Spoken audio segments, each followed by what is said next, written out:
Today at Lettermen Row, we're going to chat about 3 burning questions for the Buckeyes as training camp hits the midway point and plenty more. But before we get to the show, today's show is presented by Academy Sports and Outdoors. At Academy Sports and Outdoors, we carry all the gear you need from top brands, all at the prices you'll love. And now shopping Academy is even more convenient than ever. We offer free assembly on in-store purchases of most bikes and grills, plus free and easy curbside pickup on academy.com. Want to save even more every day? Open and use an Academy Sports and Outdoors credit card to get 5% off future purchases when you're approved. Save time and money at Academy Sports and Outdoors. And don't forget, have fun out there. Now to the star of the show, ladies and gentlemen, the Chris Collinsworth slide like nobody does it.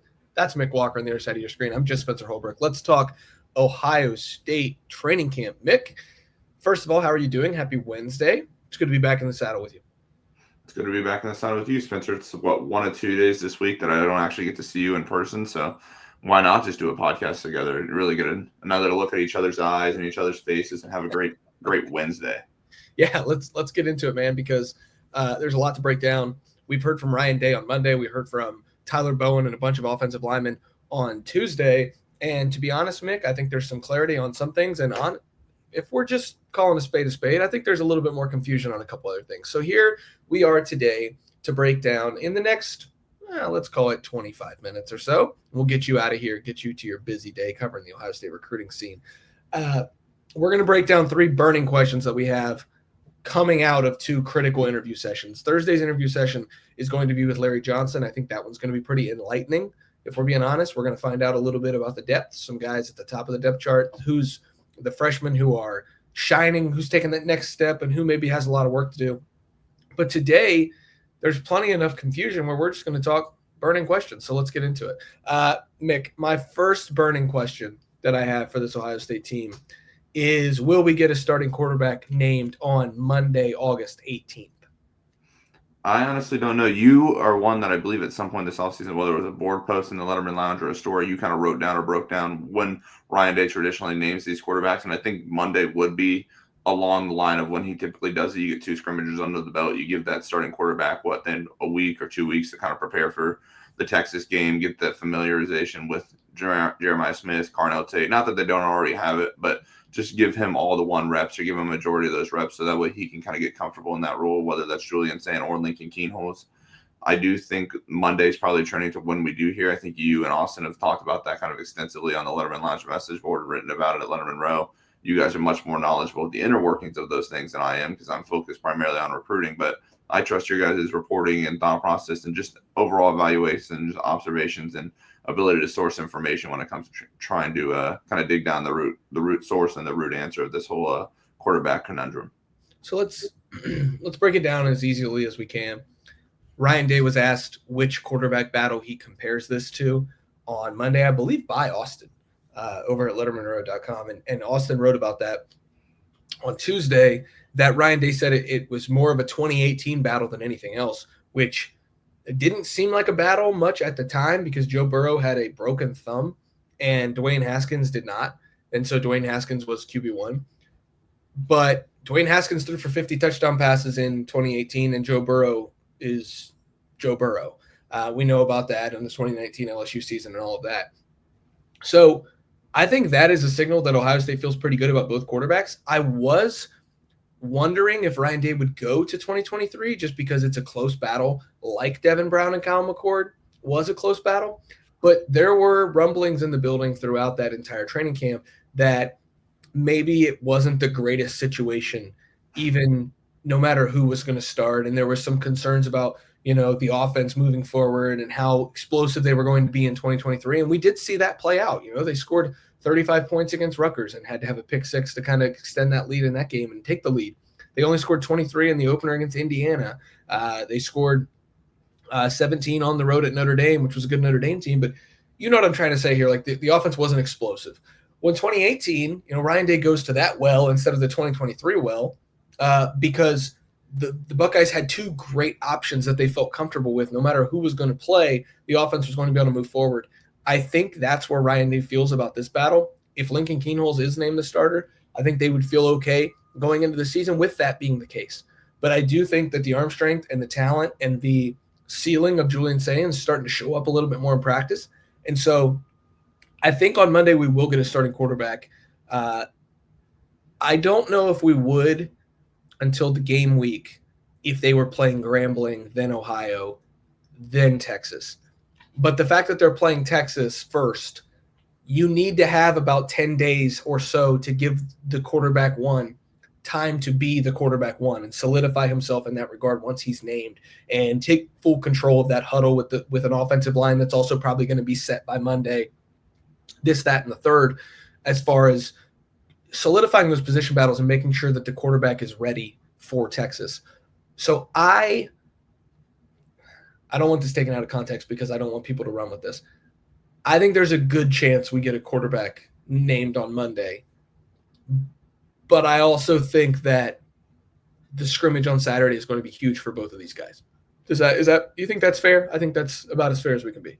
Yeah, I think that's about as fair and kind of like straight down the middle as you can kind of get that statement in that equation. I think it makes total sense. You got 1 versus 3 according to the people because we want to believe in James Franklin, but you have 1 versus 3 coming up in the shoe, and like you said, it makes a lot more sense if it were Grambling or Ohio to be like, let's let these guys continue to battle, let this quarterback thing kind of continue to incubate for a few more weeks. But when you have that top 3 matchup coming up, when you're going to have questions about it all week or these next coming weeks, and you have Ryan Day having to handle that stuff, you already have the other questions, whether that's offensive line, defensive line, that we like eliminating one of those questions, especially the biggest one that's at the earliest possible convenience when you know the answer, does make a lot of sense in this situation, just because it allows you, Julian Sayin or Lincoln Keenos, whoever it is, to kind of focus and lock in on the Longhorns and Pete Kwiatkowski and that kind of defense that's coming into Columbus here on August 30th.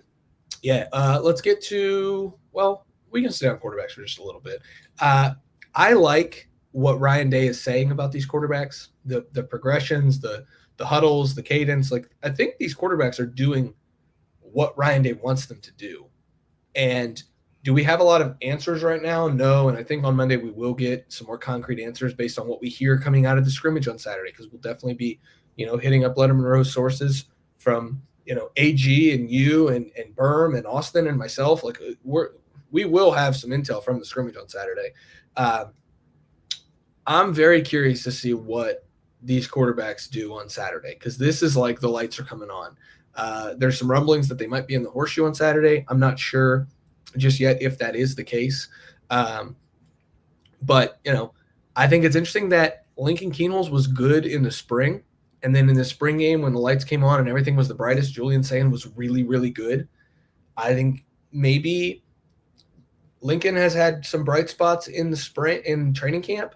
Maybe when the lights come on again on Saturday and there's the second scrimmage and it's full throttle go time, maybe that's another chance for Julian Sayin to have another kind of good day like he had in the spring game, which is what all the fans base their knowledge of this quarterback battle off of, which I think is unfair to Lincoln because he's been good and consistent for a lot of this spring. So I'm very curious as to what the reports are going to be on Saturday and what we hear about the scrimmage. But that's kind of where we put a pen in the quarterback talk, because other than that, there's just not much there. Mick, let's go to question number 2 I've got for you, and I want to get your take on this. You know these guys pretty well. You've covered a lot of them in recruiting because so many of them are in-state guys. Who the heck is playing tackle? That's the second burning question here. I think Austin Saraveld is going to be the starting left tackle. Ryan Day said he's repping almost exclusively at left tackle, kind of giving it away. Tyler Bowen didn't want to say that, but hey, the guy above Tyler Bowen just came out and said it. So we'll take Ryan Day's word for it. Austin Saraveld looking like the starting left tackle here. Now it becomes a battle of Ethan Onyanwa versus Philip Daniels, the battle of the transfers.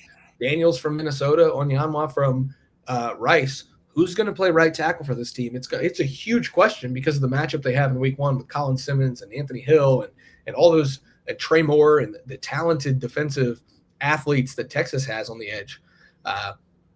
Who's playing right tackle? That's a big question right now. Yeah, honestly, after talking to everybody, I don't have any more concrete idea than I did previously. I think you and I were both kind of impressed talking to Philip Daniels and seeing his mentality and kind of how he handles things, just because he's kind of a natural-born fighter, I guess is the best way to say it, both on the field and off the field. He gets in some tussles off the field, but he's just a tough guy that's willing to fight and scrap, and that's why he's continued to stay in this offensive tackle kind of battle.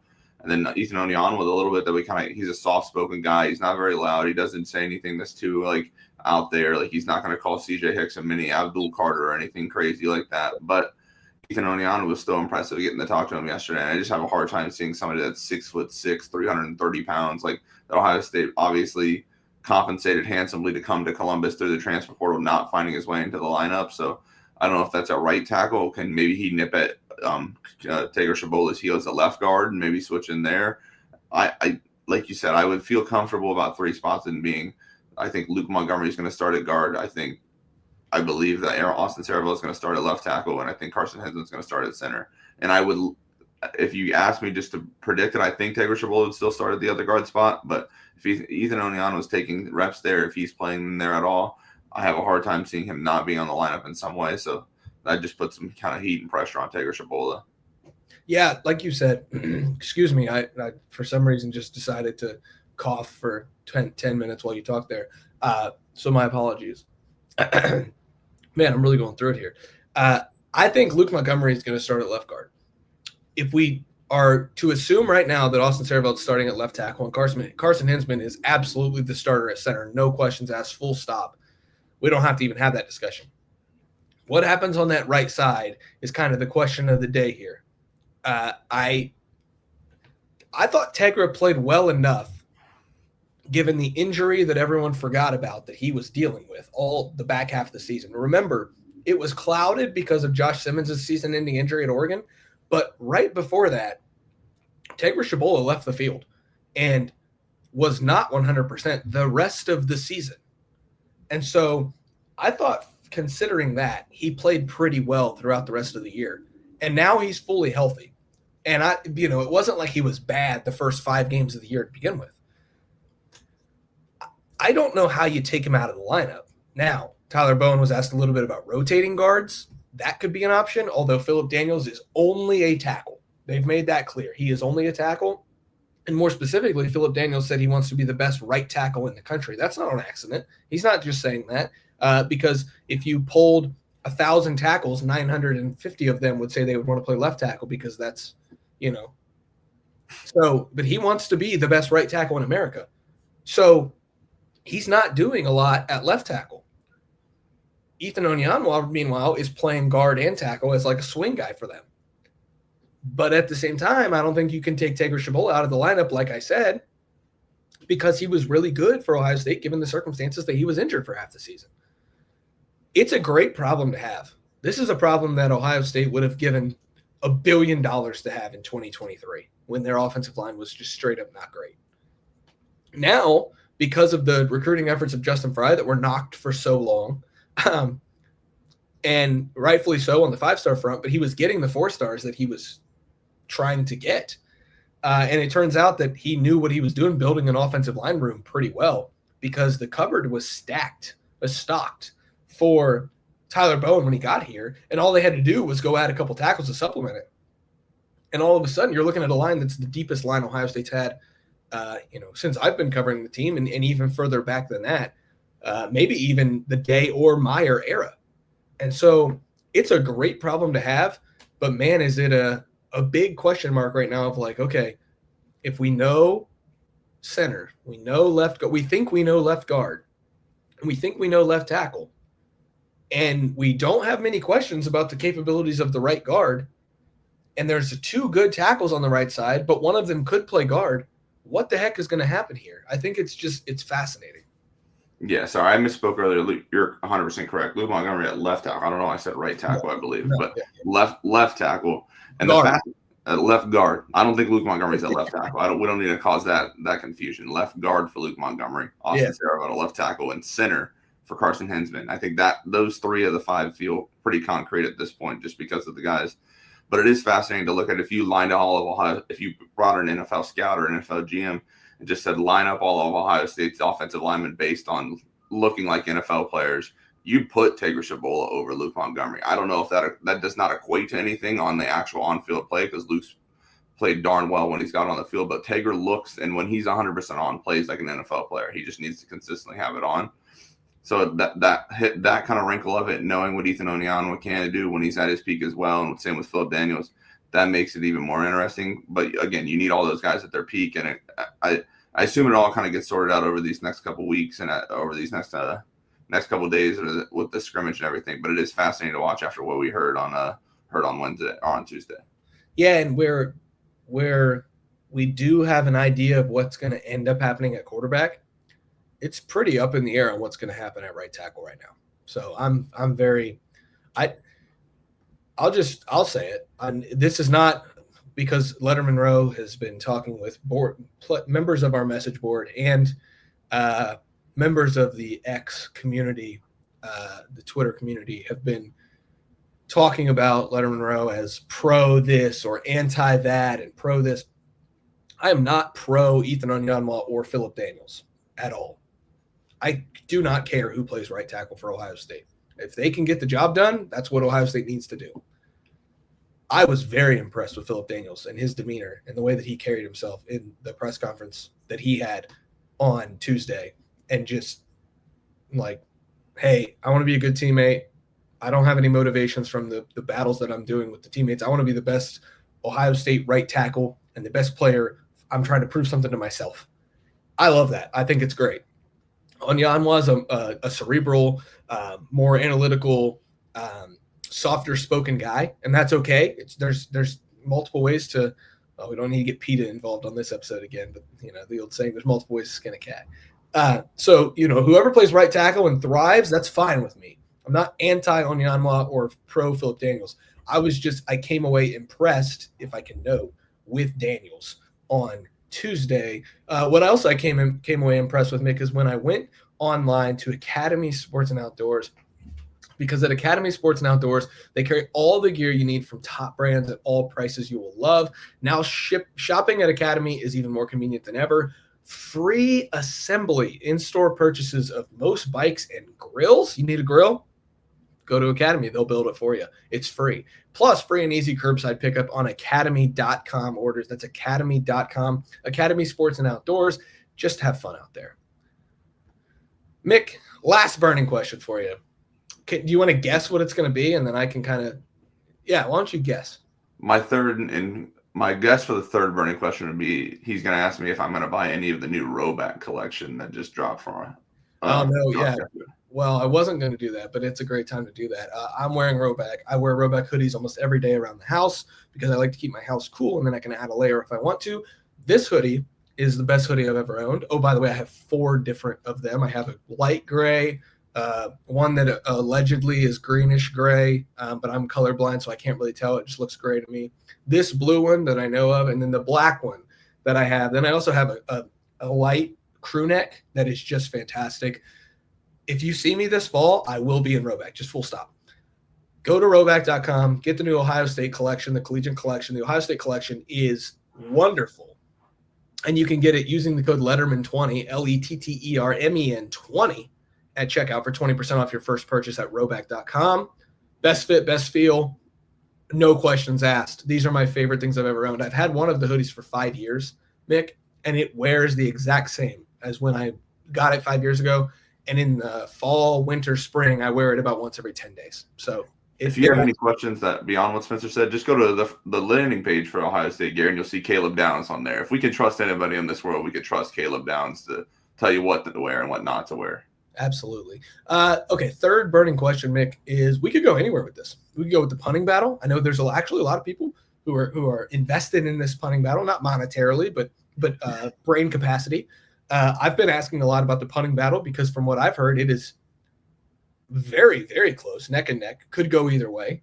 2 Aussies duking it out here in America. That's pretty cool. We're not going to go there, though. We're not going to go to the safety battle that I think is the most underrated position battle of this entire camp that we don't need to.